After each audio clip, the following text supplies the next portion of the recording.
ಮಂಗಳೂರು ಮಹಾನಗರ ಪಾಲಿಕೆ ವ್ಯಾಪ್ತಿಯ ಪ್ರದೇಶವನ್ನು ಸ್ವಚ್ಛಗೊಳಿಸಿ ಆರೋಗ್ಯಕರ ವಾತಾವರಣ ನಿರ್ಮಾಣ ಮಾಡುವ ಮೂಲಕ ನಗರದ ಮತ್ತು ಜನರ ಆರೋಗ್ಯ ಕಾಪಾಡುವಲ್ಲಿ ಪೌರ ಕಾರ್ಮಿಕರ ಪಾತ್ರ ಮಹತ್ವದ್ದು. ಆದರೆ ಈ ಪೌರ ಕಾರ್ಮಿಕರ ಸ್ವಂತ ಬದುಕು ಮೂರ ಬಟ್ಟೆಯಾಗಿದೆ.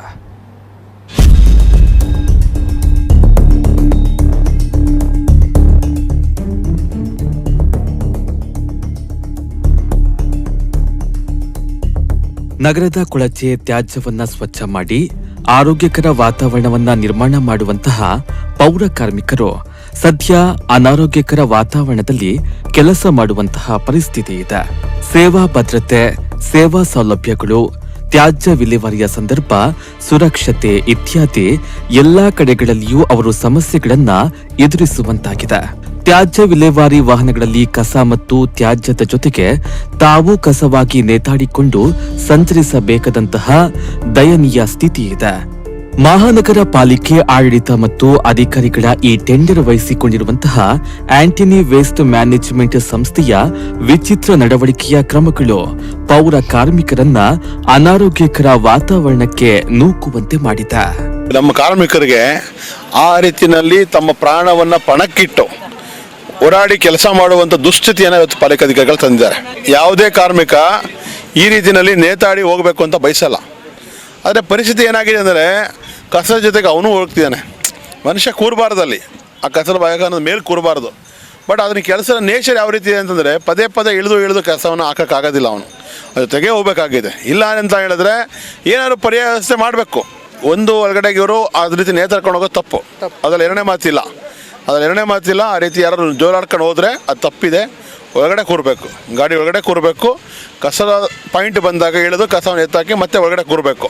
ಅದು ಸರಿಯಾದ ಕ್ರಮ. ಅದ್ರ ಬಗ್ಗೆ ನಮ್ಮ ಚಾಲಕರು ಕೂಡ ನಾವು ಮತ್ತೆ ಮಾರ್ಗದರ್ಶನ ಮಾಡ್ತೇವೆ. 4 ಜನ ಮಾಡೋ ಕೆಲಸನ ಒಬ್ಬ ಮಾಡಬೇಕು ಅಂದಾಗ ಏನಾಗುತ್ತೆ, ಇದೆಲ್ಲವೂ ನಡೀತದೆ. ಹಂಗಂತ ನಾವು ಸಮರ್ಥನೆ ಮಾಡೋದಿಲ್ಲ.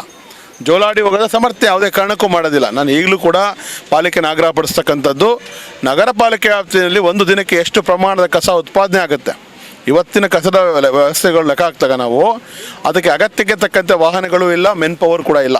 ಇವತ್ತು ಅವ್ರಿಗೆ ಸುರಕ್ಷಿತ ಕ್ರಮಗಳ ಮೂಲಕ ಕೆಲಸವನ್ನು ಮಾಡಲಿಕ್ಕೆ ಬೇಕಿರುವಂಥ ವ್ಯವಸ್ಥೆಯನ್ನು ಪಾಲಿಕೆ ಮಾಡಬೇಕು. ಮತ್ತು ಏನು ನೀವು ಹೇಳ್ತಾ ಇರಿ ಗಾಡಿಗಳು ಇವೆಲ್ಲ ಅನ್ಫಿಟ್ ಇದೆ, ಓಡಿಸ್ಲಿಕ್ಕೆ ಲಾಯಕ್ಕಿಲ್ಲ. ಸೊ ಹಂಗಾಗಿ ವಾಪಸ್ ತಗೊಳ್ಬೇಕು. ನಮ್ಮ ಚಾಲಕರನ್ನು ಕಾಯಂಗೊಳಿಸ್ಲಿಕ್ಕೆ, ನೇರ ಪಾವತಿ ಮಾಡಲಿಕ್ಕೆ ಏನು ಬೇಕು ಆ ಕೆಲಸ ಮಾಡಬೇಕು. ಪೌರ ಕಾರ್ಮಿಕರು ವಾಹನದಲ್ಲಿ ನೇತಾಡಿಕೊಂಡು ಸಂಚರಿಸುವ ಸ್ಥಿತಿ ಎದುರಾಗಿದೆ. ಕಾರ್ಮಿಕರು ಪ್ರಾಣವನ್ನ ಪಣಕ್ಕಿಟ್ಟು ಓಡಾಡಿ ಕೆಲಸವನ್ನ ಮಾಡುವಂತಹ ದುಸ್ಥಿತಿಯನ್ನ ಪಾಲಿಕೆಯ ಅಧಿಕಾರಿಗಳು ನಿರ್ಮಾಣ ಮಾಡಿದ್ದಾರೆ. ಯಾವುದೇ ಕಾರ್ಮಿಕರು ಈ ರೀತಿಯಾಗಿ ನೇತಾಡಿಕೊಂಡು ಹೋಗಬೇಕು ಎಂದು ಬಯಸುವುದಿಲ್ಲ.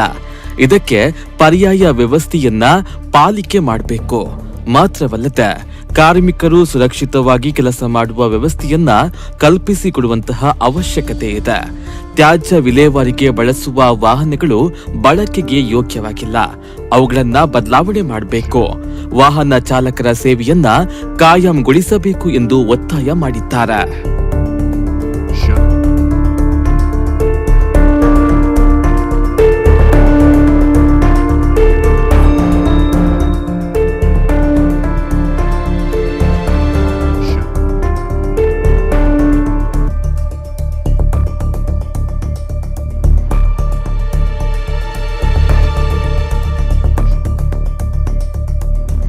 ಆಂಟನಿ ಕಂಪನಿ ಇವತ್ತು ಒಂದು ವಾಹನಗಳಲ್ಲಿ ಒಬ್ಬ ಡ್ರೈವರ್ ಮತ್ತು 2 ಕಾರ್ಮಿಕರನ್ನು ನೇಮಿಸಿದೆ.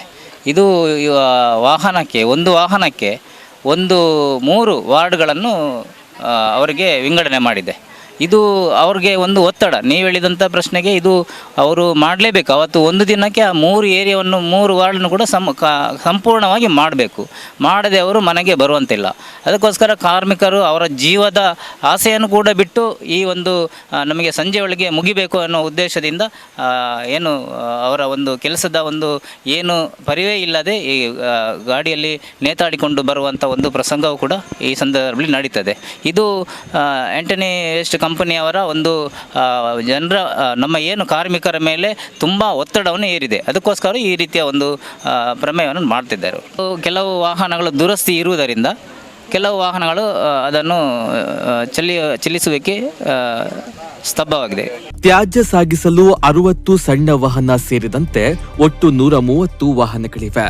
ಪ್ರತಿ ವಾಹನಕ್ಕೆ ಒಬ್ಬ ಡ್ರೈವರ್ ಮತ್ತು 2 ಕಾರ್ಮಿಕರನ್ನ ನೇಮಕ ಮಾಡಿದ್ದು, ಒಂದು ವಾಹನ 3 ವಾರ್ಡ್ಗಳ ತ್ಯಾಜ್ಯ ವಿಲೇವಾರಿ ಮಾಡಬೇಕಾಗುತ್ತದೆ. ಜೀವವನ್ನ ಪಣಕ್ಕಿಟ್ಟು ಕೆಲಸವನ್ನ ಮಾಡಬೇಕಾಗಿದೆ. ಕೆಲವು ವಾಹನಗಳು ಹಳೆಯದಾಗಿದ್ದು ಚಲಾಯಿಸಲು ಫಿಟ್ ಆಗಿಲ್ಲ. ಬಿಡಿ ಭಾಗಗಳು ಕಳಚಲ್ಪಟ್ಟು ಅಂಗವೈಕಲ್ಯದಂತಾಗಿದೆ.